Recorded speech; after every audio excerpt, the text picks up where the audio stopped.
अस्मद्गुरुपरमगुरून्यतिवरपूर्णौ सयामुनं रामं पद्माक्षणाथषडजित्सेनेशरमारमापतीन् वन्दे वृन्दावनचरं वल्लवीजनवल्लभं जयन्ती सम्भवं धाम वैजयन्ती विभूषणं श्रीमान् वेङ्कटनाथार्य कवितार्किकेसरी वेदान्ताचार्यवर्यो मे सन्निधत्तां सदा हृदि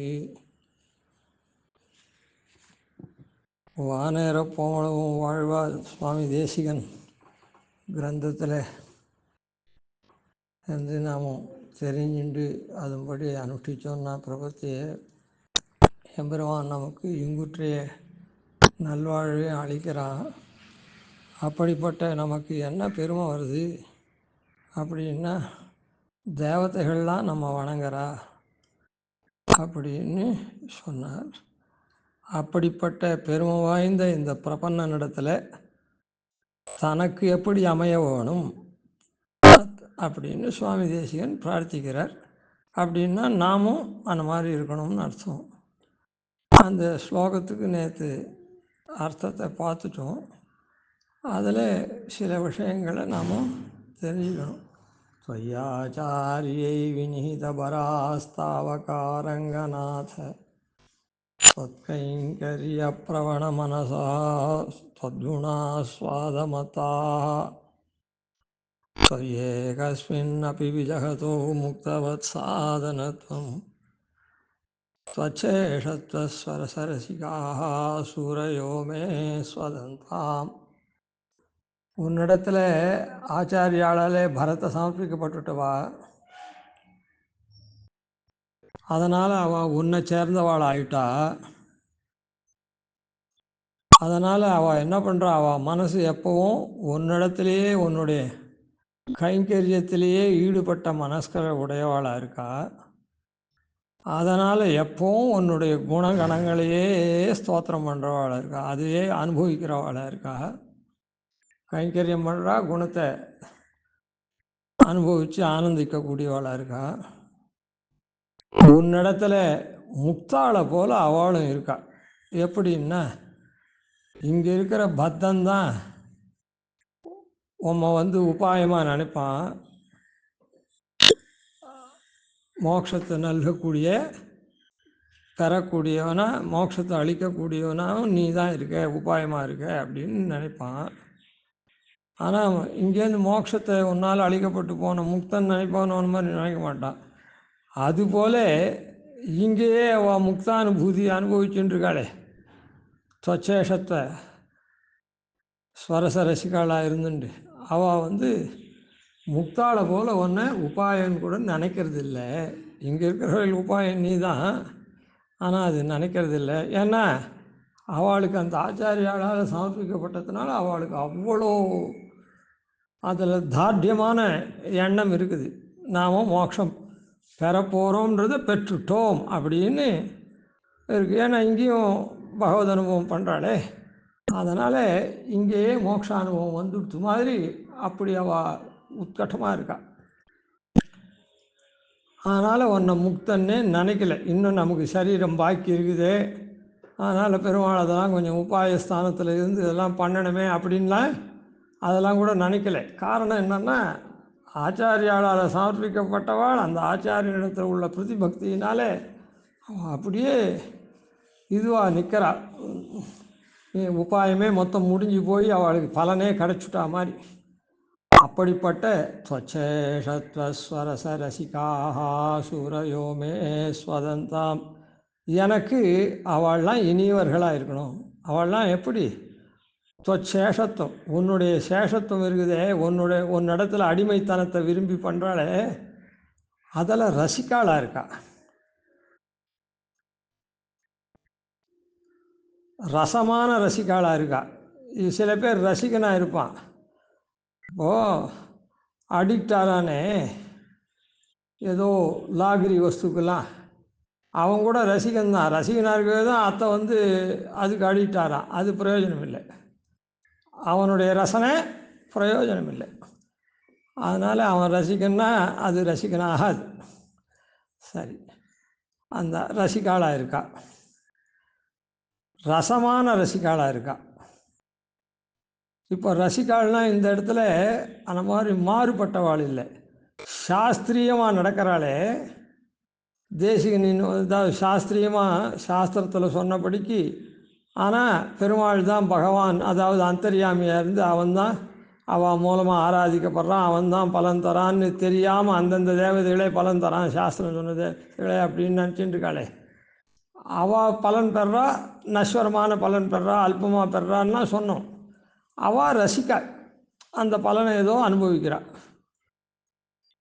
அதாவது ரசிகாளாக இருக்கிறதுனால தான் நாம் இந்த தேவத்தை சாஸ்திரம் சொல்லிருக்கு, இந்த தேவதையை குறித்து நாம் ஆராதனை பண்ணி நாம் அந்த பலனை பெறணும் அப்படின்னு அந்த பலனை பெற்று ரசிகாளாக இருக்கா.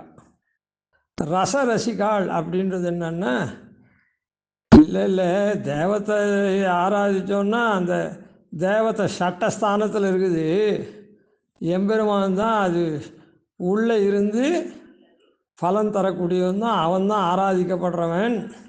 அகம் சர்வ யஜ்ஞானாம் போக்தாச்ச பிரபுரேவச்சா அப்படின்னு அந்த எம்பெருமான் தான் எல்லா யஜ்யங்கள்னாலும் ஆராதிக்கப்படுறவன், பலனும் அவன் தான் தரவன் அப்படின்னு தெரிஞ்சுட்டு பண்ணுறாளே அவள் ரச ரசிக்காள்.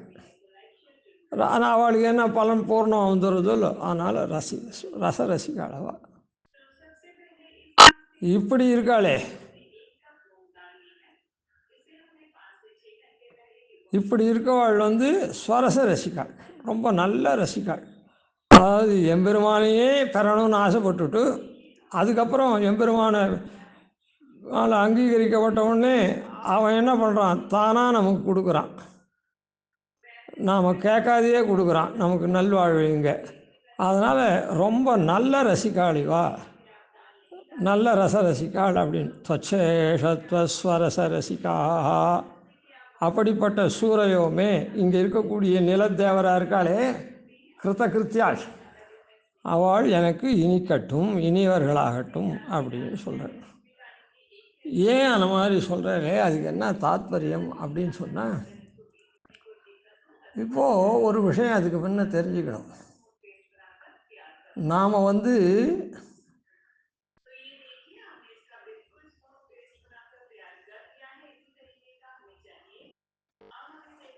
லோகத்தில்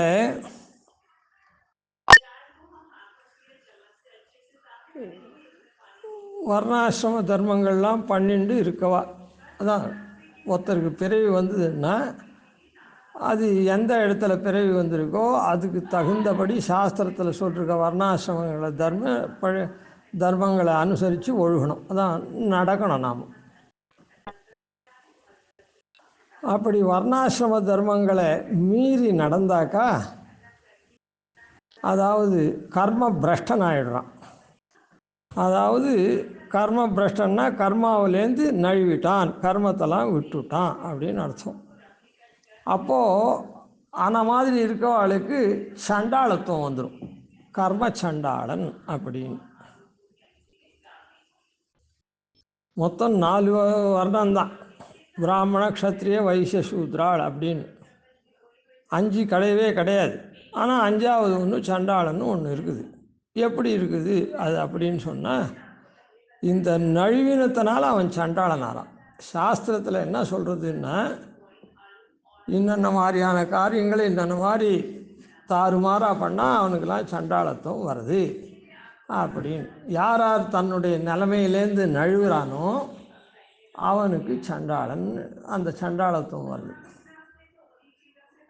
ஏற்கனவே நழுவிட்டு இருக்காளே அவளுடைய பிள்ளைகள் பேரன்கள் அப்படின்னு அந்த வம்சாவளி சண்டாள வம்சமாக வந்துட்டுருக்கு.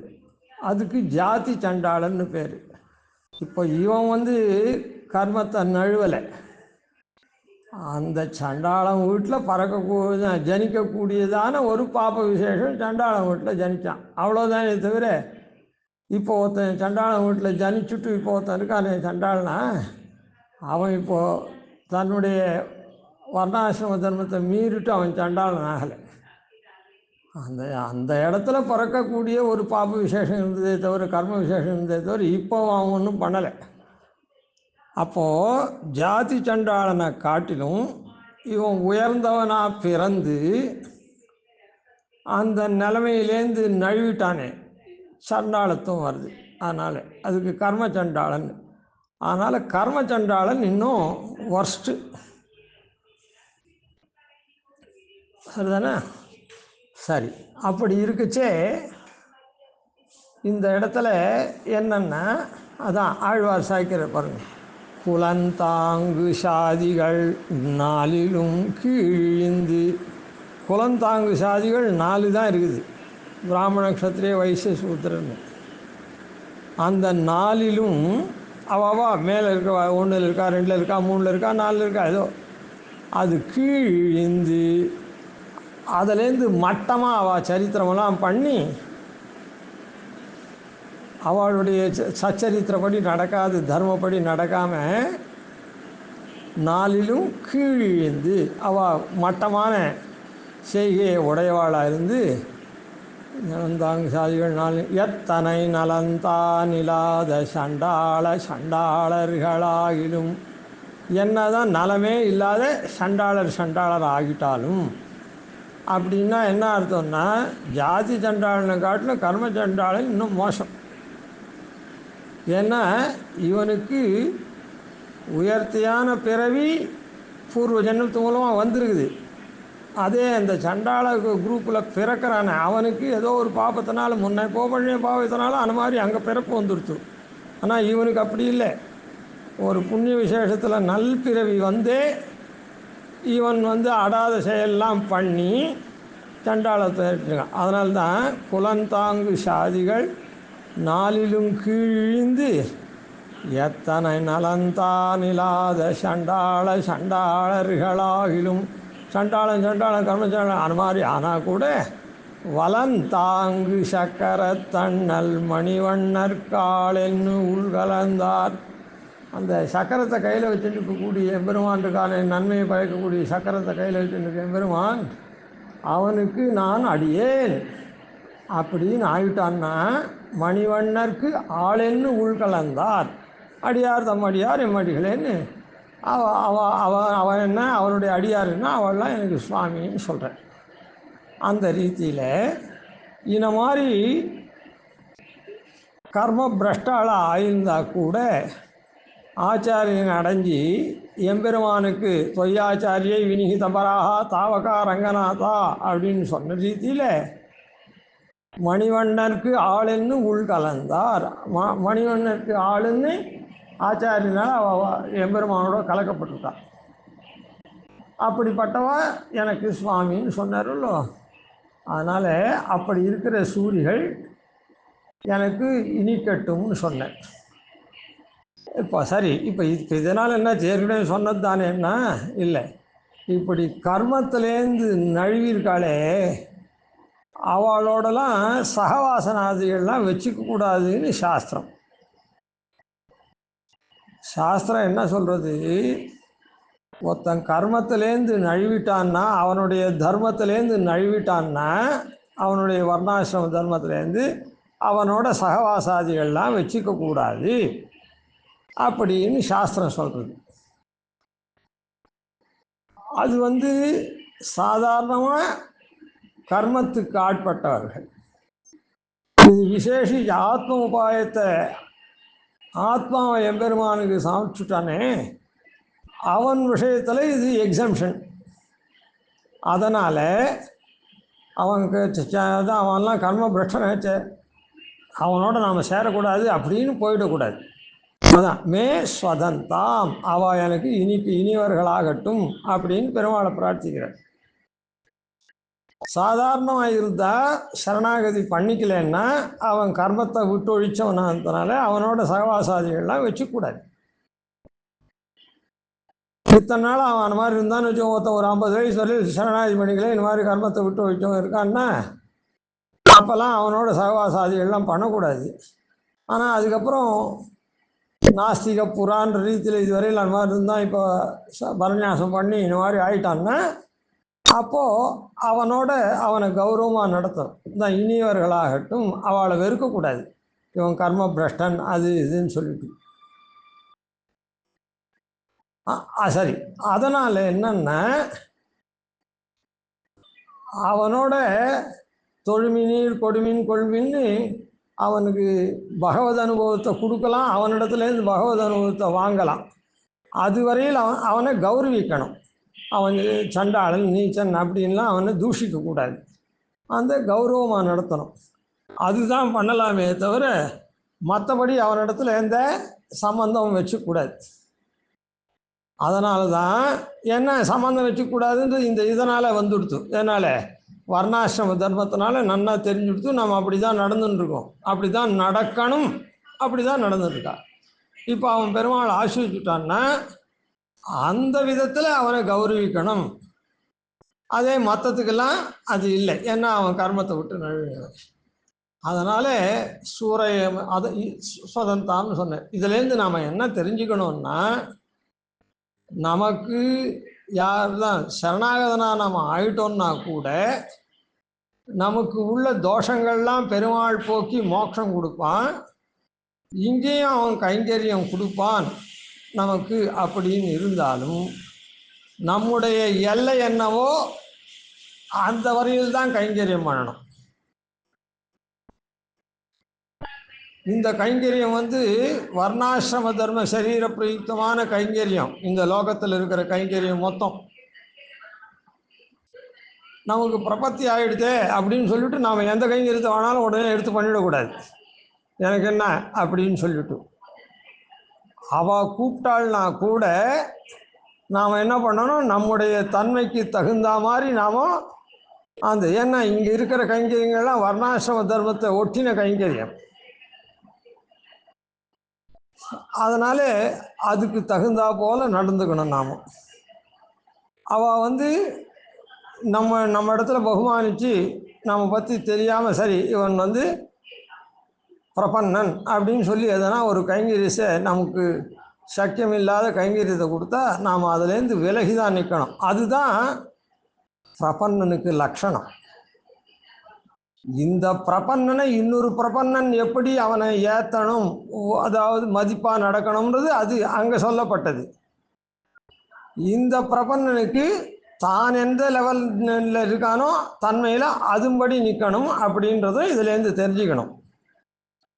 மற்றவாள் எப்படி இந்த பிரபன்னனை கொண்டாடணும்னு இங்கே சொன்னதுனால உடனே இந்த பிரபன்னன் நமக்கு எல்லாம் வந்துடுத்து அப்படின்னு தலகனம் பிடிச்சிட்டு ஆடக்கூடாது. தலகனம் பிடிச்சிட்டு ஆடினாலே பிரபன்னத்துவம் கூடும், ஏன்னா சேஷத்துவம் நிற்காது. அதனால் அப்படி அந்த சேஷத்துவம் நமக்கு இருக்கிறதுனால எம்பெருமானுக்கு சேஷமாக இருக்கிறதுனால எம்பெருமான் சொன்ன ஸ்ருதி ஸ்மிருதி அதுக்கு அந்த ஆக்ஞைக்கு கட்டுப்பட்டவனாக நாம் இருக்கணும்.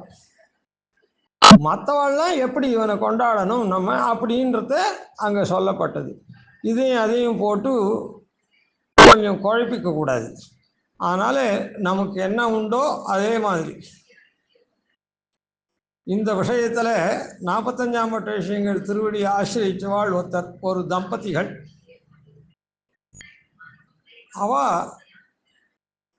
அவள் எங்கேயோ இங்கே ஒரு திவ்ய தேசத்துக்கு வந்தா, வெளிநாட்டில் இருக்கதான் வந்தா, கைங்கரியத்தை உடனே இவள் பிரபன்னனாக இருக்கிறதுனால நன்னாத்திரமன் மூட்டை குன்றம் அது இதெல்லாம் இருந்து பஞ்சகச்சமெல்லாம் வேஷ்டிலாம் உடுத்திட்டு இருக்கிறதுனால நீங்கள் இந்த கோவிலில் கைங்கரியம் பண்ணுங்க அப்படின்னு சொல்லி மடப்பள்ளி கைங்கரியத்துக்கு மனுஷா இல்லை கூட மாட பண்ணுங்க அப்படின்னு ஏதோ சொல்லியிருக்கா. அப்போ இவர் எனக்கு அதெல்லாம் இல்லைன்னா அப்படின்னு சொல்லி எனக்கு அதுக்கு தகுதியெல்லாம் இல்லை அப்படின்லாம் சொல்லிவிட்டு அப்புறம் கேட்டார். அதான் நான் வெளியிலேருந்து வந்திருக்கேன் அப்படின்னு சொல்லிவிட்டு நீங்கள் அப்படியே ஒதுங்கின்றுங்க அப்படின்னு சொன்னேன். அதே அவள் கேட்டு அப்படியே அவளுடைய எல்லை என்னவோ அந்த எல்லையிலேயே நின்றா. அதுதான் பிரபன்னனுக்கு அழகு.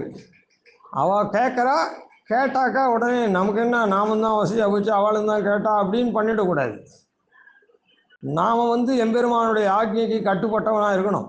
இந்த சரீரம் இருக்கிற வரையில் இந்த சரீரத்துக்கு உண்டான தர்மம் என்ன எம்பெருமான் சொல்லிருக்கானோ அதை நாம் பண்ணணும். நாம் மோட்சோபாயத்தை அனுஷ்டிச்சுட்டதுனால நமக்கு பெருமாள் அவனுடைய கைங்கரியத்தெல்லாம் இங்கே அதாவது அவனுடைய குணானுபவமெல்லாம் கொடுக்கறதுனால நமக்கு அவள் பாகவதாள்லாம் நம்ம கௌரவிக்கணும் அப்படின்னு அங்கே சொன்னது. அது அவள் விஷயம். அதனாலே இந்த இடத்துல நாம் ஜாக்கிரதையாக இருக்கணும். சரி, மேலே நாம் நாளைக்கு அனுசரிப்போம். கவிதார்க்கிய சிம்ஹாய கல்யாண குணசாலினே ஸ்ரீமதே வெங்கடேஷாய வேதாந்த குரவே நமः. ஆதிவன்ஷடகோபாதீனிதிவர்யான் பஜே நிஷம் ஸ்ரீரங்கபூர்வஷடசித்ததீசானபதாश्रयम्. श्रीवत्संसतिलकं वन्दे श्रीकृष्णदेशिकम्.